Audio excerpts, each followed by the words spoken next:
வந்திருக்கிறது. வேற ஒன்று. விநாயகன் 4 மாண்புமிகு உறுப்பினர் ஜெயக்குமார். மாண்புமிகு பொதுப்பணித்துறை அமைச்சர். மாண்புமிகு பேரவைத் தலைவர்களே, கோவை சென்னை தேசிய நெடுஞ்சாலையில் பெருந்துறை புறவழிச்சாலையில் காஞ்சி கோயில் பிரிவு, துடுப்பு பதிவு பிரிவு ஆகிய 2 நுழைவு பாலங்களது அண்டர் பாஸ் அமைக்க ஒப்பந்தங்கள் கோரப்பட்டு பணிகள் விரைவிலே தொடங்கப்பட உள்ளது. அதேபோன்று பெத்தாம்பாளையம் பிரிவு போதிய போக்குவரத்து செறிவு இல்லாத காரணத்தினால் நுழைவு பாலம் அமைக்க தேவை ஏற்படாத காரணத்தினால் அதன் அருகிலே உள்ள காஞ்சி கோயில் பிரிவில் அமைவிருக்கும் பாலத்தினை இணைக்கும் வகையில் சர்வீஸ் ரோடு, அதாவது சேவை சாலை அமைப்பதற்கு பணிகள் இப்பொழுது தொடங்கப்பட்டுள்ளது. 4வதாக விஜயமங்கலம் பிரிவு அருகில் ஏற்கனவே பாலம் இருக்கிறது. அந்த பாலத்தை இணைப்பதற்கான வகையில் புதிய சேவை சாலை ஒன்று அமைப்பதற்கு டெண்டரெல்லாம் கோரப்பட்டிருக்கிறது. எனவே அந்த பணிகளும் நடைபெறும். நீங்கள் 4 பிரச்சனை சொல்றீங்க. 4 பிரச்சனையும் தேசிய நெடுஞ்சாலையாக இருந்தாலும் அதற்கு முன்னெடுப்படுத்தி ஒப்பந்தெல்லாம் கோரப்பட்டு பணிகள் நடைபெற்றுக் கொண்டிருக்கிறது. மாண்புமிகு ஜெயக்குமார். மாண்புமிகு பேரவைத் தலைவர் அவர்களே,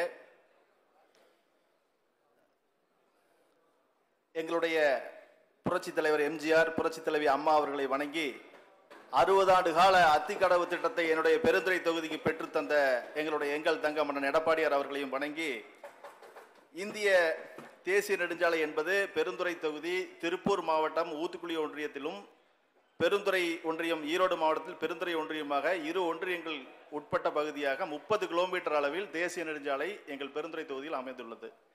பெருந்துறை தொகுதியில் கிட்டத்தட்ட சேலம் கொச்சி தேசிய நெடுஞ்சாலை 544 2009ஆம் ஆண்டு குமாரபாளையம் செங்கப்பள்ளி இடையே 48 கிலோமீட்டர் சாலை தேசிய நெடுஞ்சாலையாக மாற்றப்பட்டதற்கு பிறகு 15 ஆண்டுகளில் 1500க்கும் மேற்பட்ட விபத்துகளில் 450க்கும் மேற்பட்டோர் இறப்பும் 1000க்கும் மேற்பட்டவர்களுக்கு கொடுங்காயமும் ஏற்பட்டுள்ளது. எனவே பொதுமக்களின் தொடர் கோரிக்கையை ஏற்று இந்திய தேசிய நெடுஞ்சாலை ஆணையம் தற்போது காஞ்சி கோயில் பிரிவு, துடுப்பதி பிரிவு ஆகிய 2 இடங்களில் சுமார் 80 கோடி மதிப்பீட்டில் உயர்மட்ட மேம்பால பணிகள் அமைக்கும் பணிகள் அடுத்த மாதம் துவங்கப்பட உள்ளதாக அறிந்தோம்.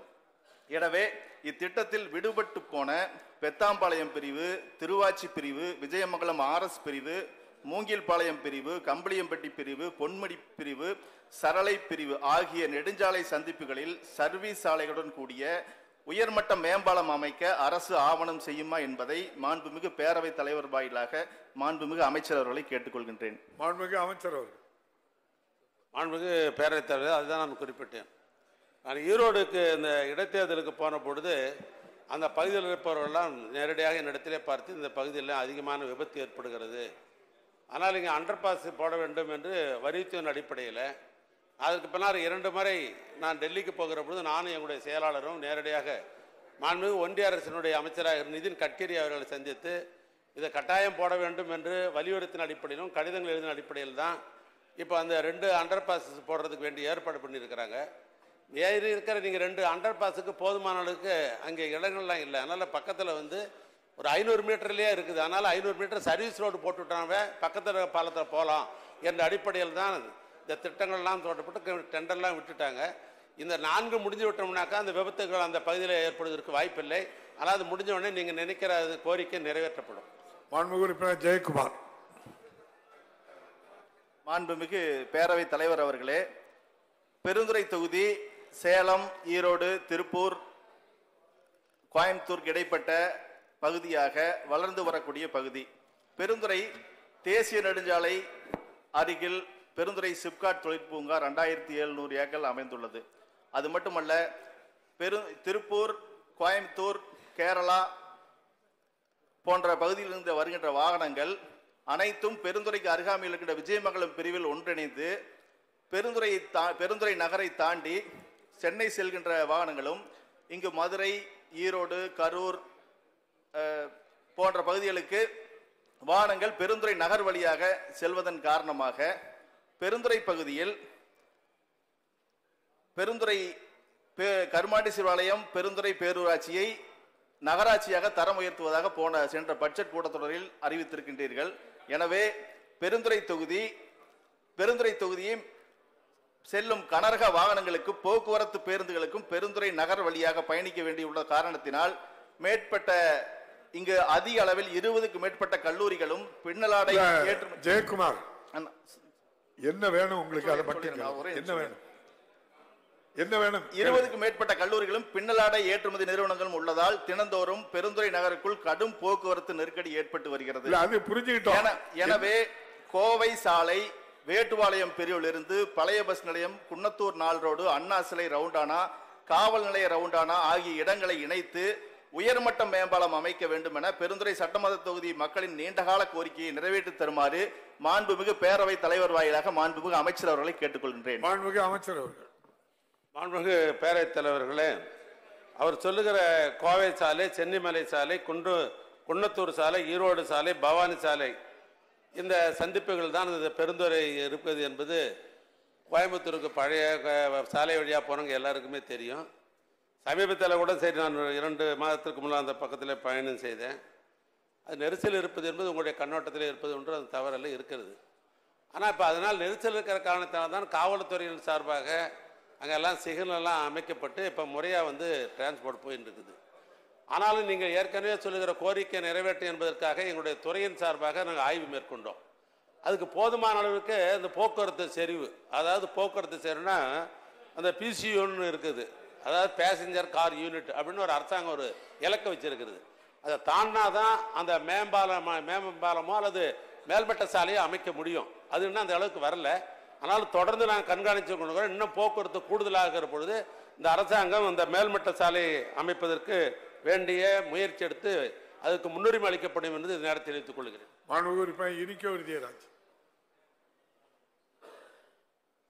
மாண்புமிகு பேரவைத் தலைவர் அவர்களே, எனது திருச்சி கிழக்கு சட்டமன்ற தொகுதிக்குட்பட்ட காந்தி மார்க்கெட் வழியாக தஞ்சாவூர் செல்கின்ற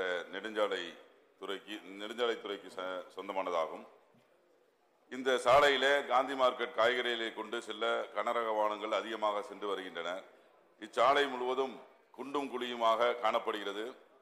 இச்சாலையில ஆக்கிரமிப்புகளை அகற்றி போர்க்கால அடிப்படையில் உடனடியாக சீரமைத்து அமைச்சர் தருவாரா என்பதை பேரவைத் தலைவர் வாயிலாக நான் அறிய விரும்புகின்றேன். மாண்புமிகு அமைச்சர் அவர்கள்.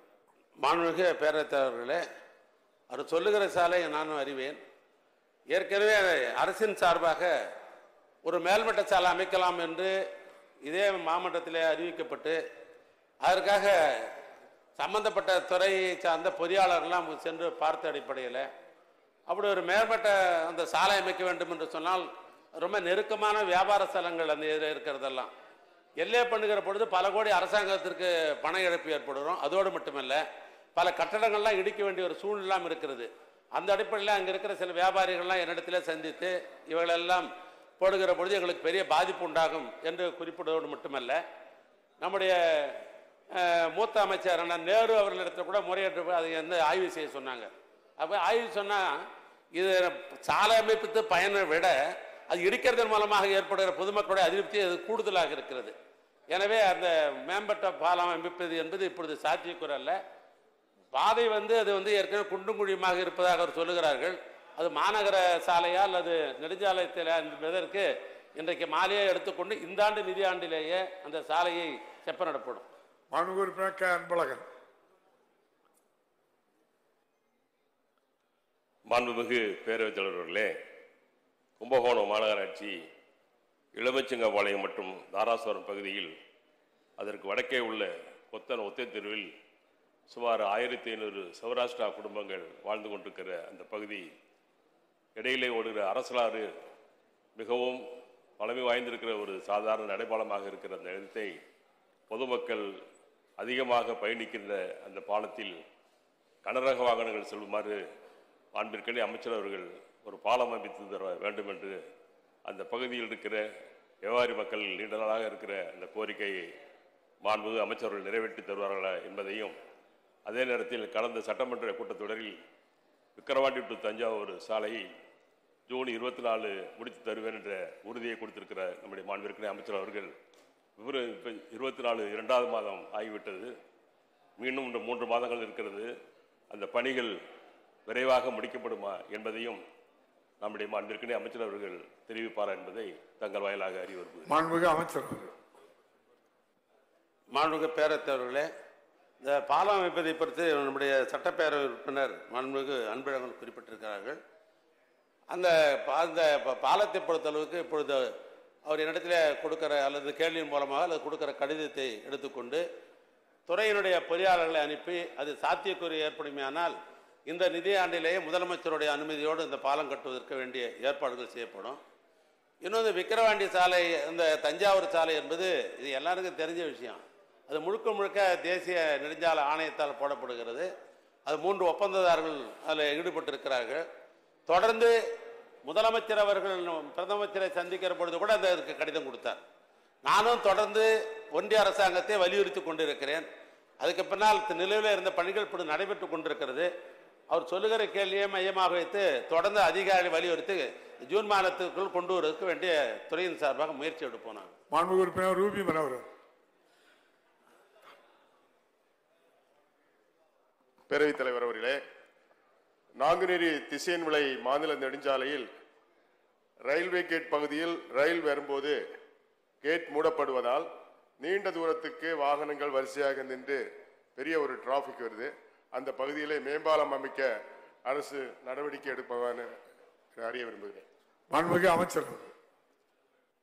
மாண்புமிகு பேரவைத் தலைவர்களே, நம்முடைய சட்டமன்ற உறுப்பினர் குறிப்பிடுகிற அந்த ரயில்வே மேம்பாலம், அது கூட போக்குவரத்து அடிப்படையில் தான் இந்த ரயில்வே மேம்பாலங்கள் அமைக்கப்படுகிறது. போதுமான அளவுக்கு கணிசமாக போக்குவரத்து இருக்குமேயானால் அதில் முழுமையாக பாதி, அதாவது 50% மாநில நிதியில் இருந்தும் 50% ஒன்றிய நிதியிலிருந்து அதை பெற்று அந்த பாலத்தை நாங்கள் அமைக்கிறோம். இல்லை அது போதுமான அளவுக்கு செறிவு இல்லை என்று சொன்னால் சட்டமன்ற உறுப்பினர் கேட்கிற கேள்வியை மையமாக வைத்துக்கொண்டு முதலமைச்சரிடத்தில் கலந்து பேசி, ஏன்னா மாநில அரசாங்கத்தில் 100% போட்டு கட்டணும், அந்த அளவுக்கு அந்த போக்குவரத்து இல்லைன்னு சொன்னாக்கா. அதனால் நீங்கள் ஒரு கடிதம் கொடுங்க, முதலமைச்சரை கலந்து பேசி அந்த செறிவின் அடிப்படையில் அந்த ஒன்றிய அரசாங்கத்தை கலந்து பேசி கட்டுவதா இல்லை மாநில அரசாங்கம் கட்டுவதா என்று முடிவு செய்யப்பட்டு அதுக்கு முன்னுரிமை அளிக்கப்படும். மாண்புமிகு உறுப்பினர் ஐநாள் நாகேந்திரன். மாண்புமிகு பேரவைத் தலைவர் அவர்களே, திருநெல்வேலி சட்டமன்றத்தில் உட்பட்ட மானூர் ஒன்றியத்தில் இருக்கின்ற அலவந்தான்குளம் கிராமம், தெற்குப்பட்டி கிராமம், கங்கை கொண்டான் வடகரை கிராமம், புங்கனூர் கிராமம், இது எல்லோருமே எல்லா ஊர்களுமே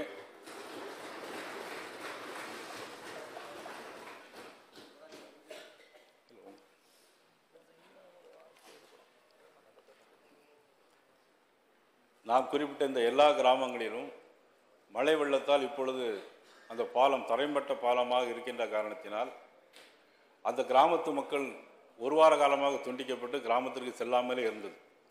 மாண்புமிகு நெடுஞ்சாலைத்துறை அமைச்சர் அவர்கள் ஆய்வுக்கு வருகின்ற பொழுது ஏற்கனவே நான் மனு கொடுத்திருந்தேன். அதனுடைய அடிப்படையில் புங்கனூர் கிராமத்திற்கு சுமார் 3 கோடி ரூபாய் செலவில் இப்பொழுது பணிகள் நடைபெற்று வந்து கொண்டிருக்கிறது. அலவந்தான்குளம் கிராமத்திற்கு இப்போது 2 கோடி ரூபாய் நிதி ஒதுக்கி அந்த பணி இப்பொழுது தொடங்கப்பட உள்ளது. இன்னும் 2 கிராமங்கள், தெற்குப்பட்டி கிராமம், கங்கை கொண்டான் வடகரை கிராமம், இந்த தரைமட்ட பாலமாக இருக்கின்ற காரணத்தினால் அந்த கிராமத்து மக்கள் ஊருக்குள்ளே போக முடியாத சூழ்நிலை ஏற்படுகிறது. ஆகவே அதையும் மாண்பு அமைச்சர் அநேகமாக அது ஜிஓ போடப்பட்டு விட்டது என்று நான் நினைக்கிறேன். ஆக கங்கை கொண்டான் வடகரை இந்த தரைமட்ட பாலத்தை தெற்குப்பட்டி கிராமத்திற்கும் சேர்த்து உயர்மட்ட பாலமாக மாண்புமிகு அமைச்சர் அவர்கள் செய்து தர வேண்டும் என்பதை கேட்டுக்கொண்டு, ஏற்கனவே திருநெல்வேலி புறவழி சாலைக்கு 90 கோடி ரூபாய் ஒதுக்கி தொடக்க பணிகள் நடந்து வந்து கொண்டிருக்கிறது. ஆக அதையும் இப்பொழுது டிராஃபிக் எல்லாம் எல்லா இடங்களிலுமே திருநெல்வேலி ஊருக்குள்ளே போகவே முடியல, கனரக வாகனங்கள் எல்லாமே வந்துட்டு இருக்கு. அதனால் வெகு விரைவாக அந்த மீதி இருக்கிற பணங்களையும் ஒதுக்கி, நிதியை ஒதுக்கி அந்த சுற்றுப்புற புறவழி சாலையை உடனடியாக செய்து தர வேண்டும். ஏற்கனவே நீங்கள் ஆணையிட்டதற்கும் செய்து தந்தமைக்கும் நன்றி தெரிவித்துக் கொண்டு வடகரை கங்கை கொண்டான் பாலம், தெற்குப்பட்டி பாலத்தையும் உடனடியாக நிதி ஒதுக்கி செய்து தர வேண்டும் என்று பேரவைத் தலைவர் வாயிலாக நான் கேட்டுக்கொள்கிறேன். மாண்புமிகு அமைச்சர். மாண்புமிகு பேரவைத் தலைவர்களே, நம்முடைய திருநெல்வேலி சட்டமன்ற உறுப்பினர் நயினார் நாகேந்திரன் அவர்கள் இந்த தரைப்பாலத்தை பற்றி குறிப்பிட்டார்கள். தமிழ்நாட்டு முதலமைச்சர் அவர்கள் பொறுப்பேற்ற உடனேயே தமிழ்நாட்டில் இருக்கிற அத்தனை தரைப்பாலங்களிலும் மேல்மட்ட பாலமாக ஆக்க வேண்டும் என்ற அந்த அடிப்படையில் 3 கட்டமாக அதை பிரித்து எடுத்துக்கொண்டு முதல் கட்டம் முடித்து விட்டோம், 2வது கட்டம் முடித்து விட்டோம். இப்போ 3வது கட்டம் 2026க்கு முன் இவைகளெல்லாம் ஒட்டுமொத்தமாக அது பாலம் கட்ட வேண்டும் என்ற நிலையில்தான் நெடுஞ்சாலைத்தில் மிக வேகமாக பணிகளை ஆற்றிக் கொண்டிருக்கிறது. நீங்கள் சொல்கிற அந்த 2 ஊருடைய தரைமட்ட பாலம் என்பது இந்த பட்டியல் இருக்குதா என்பது நாளைக்கு நான் பார்த்துக் கொள்கிறேன். இல்லைன்னா 2026க்குள் கட்டாயம் வந்து அந்த தரைமட்ட பாலத்தை உயர்மட்ட பாலமாக ஆக்கப்படும். இரண்டாவதாக திருநெல்வேலி புறவழிச்சாலை. திருநெல்வேலி புறவழிச்சாலை பார்த்து ரொம்ப நீண்ட நாள் இருக்கும் அந்த கோரிக்கை. ஏன்னா யாராக இருந்தாலும் குற்றாலத்துக்கு போகணுன்னா இங்கே அது வழியாக தான் போகணும், திருநெல்வேலி உள்ள வழி தான் போகணும். ரொம்ப குறுகலான பாதை, ரொம்ப சிரமங்கள் உண்டு. அது அறிந்த காரணத்தினால்தான் முதலமைச்சர் அவர்கள் இந்த புறவழிச்சாலைக்கு முக்கியத்துவம் தர வேண்டும் என்ற நிலையில் நிலையெடுப்பில் ரொம்ப நாள் காலதாமதம் இருந்தது. ஏன்னா எங்களுக்கு வந்து எப்படி சாலை அமைக்கின்றதே பெரிய பிரச்சனைகள்லாம் இருந்தது. பல தனியார்கள் எல்லாம் கூட இடம் கொடுக்க முடியாத நிலையெல்லாம் இருந்தது. இப்போ அதெல்லாம் அறிந்து இப்போ முறையாக அவர்களெல்லாம் திட்ட மதிப்பெல்லாம் தயார் செய்யப்பட்டு கொண்டிருக்கிறோம், நிலம் கையகப்படுத்தி கொண்டிருக்கிறோம். அது கூட 3 கட்டமாக அது ஒப்பந்தம் கோரப்பட்டு இந்த சாலைகளை அமைக்கலான்னு அரசின் சார்பாக முடிவெடுத்திருக்கிறோம். அதனால் விரைந்து அந்த புறவழிச்சாலை வந்து நிறைவடைவதற்கு அனைத்து பணிகளும் நெடுஞ்சாலைத்துறை முன்னுரிமை அளிக்கும்.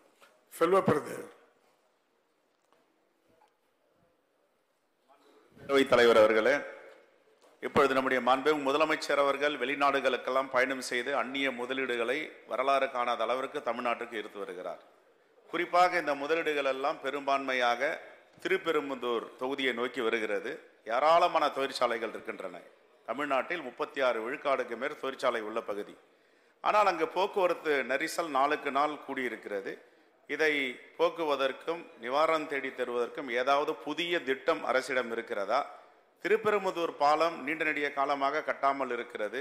அதை துரிதமாக நடத்தப்படுமா என்று பேரவை தலைவர் வாயிலாக அறிய வருகிறது. மாண்புமிகு அமைச்சர், மாண்புமிகு பேரவைத் தலைவர்கள், ஒரு புதிய திட்டம் உருவாக்கப்பட்டது தான். அது 5 கட்டமாக பிரித்து இந்த ஒப்பந்தங்கள்லாம் கோரப்பட்டு ஒரு புறவழிச்சாலை அமைக்கிறோம். அதாவது இதிலிருந்து திருவள்ளூர்லேருந்து ஆரம்பித்து அங்கேருந்து நேராக ஸ்ரீபெரும்புதூர்லேருந்து சிங்கப்பெருமா கோயில், சிங்கப்பெருமா கோயிலிருந்து மாமல்லபுரத்தில் இருக்கிற பூஞ்சேரி வரைக்கும் இணைக்கிற அந்த திட்டம். அந்த திட்டத்தில் இவர் சொல்கிற நம்முடைய ஸ்ரீபெரும்புதூர் சிங்கப்பெருமா கோயில் இடைப்பட்ட இடங்களில் தான் இந்த தொழிற்சாலைகள் எல்லாம் அங்கு அதிகமாக இருக்கிறது என்பது அதிகம்.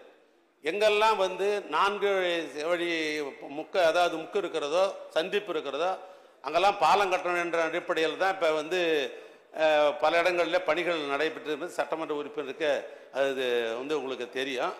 அதனால் இன்னும் கூட இந்த போக்குவரத்து நெரிசலை குறைப்பதற்கு பாலங்கள் போட முடியுமா என்று நாங்கள் ஆய்வு செய்து கொண்டிருக்கிறோம். இந்த ஸ்ரீபெரும்புதூர் பாலம் என்பது 2 நாள் கோரிக்கை தான். இப்போ நான் சொல்கிறது தான் அந்த கோரிக்கையும் வருது. அது இன்னும் 2 மாதங்களில் அந்த பணிகள் தொடக்கிற ஒரு நிலையில் தான் இருக்கிறோம். எனவே அந்த சாலையை பொறுத்தளவுக்கு முதலமைச்சர் அவர்கள் முக்கியத்துவம் தர வேண்டும் என்று கருதுகிறார்கள். காரணம் என்னென்னா, உற்பத்தி செய்கிற பொருள் எதுவாக இருந்தாலும் ஒன்று போர்ட்டுக்கு போகணும், இல்லைனாக்கா விமான நிலையத்தின் மூலமாக பொருள் போய் சேரணும். ஆக இதுக்கு என்ன தேவை? சாலைகள் தேவை. அதில் இந்த அரசு சாலைகள் போடுவதிலே முன்னுரிமை அளிக்கிற காரணத்தினால்தான் இந்த துறை நாங்கள் 24 மணி வேலை செய்து கொண்டிருக்கிறோம். நீங்கள் சொல்லுகிற அந்த பாதைக்கு கட்டாயம் இந்த அரசு முக்கியத்துவம் தரும். விநாயகன் 5 மாண்புமிகு உறுப்பினர் ஸ்டாலின்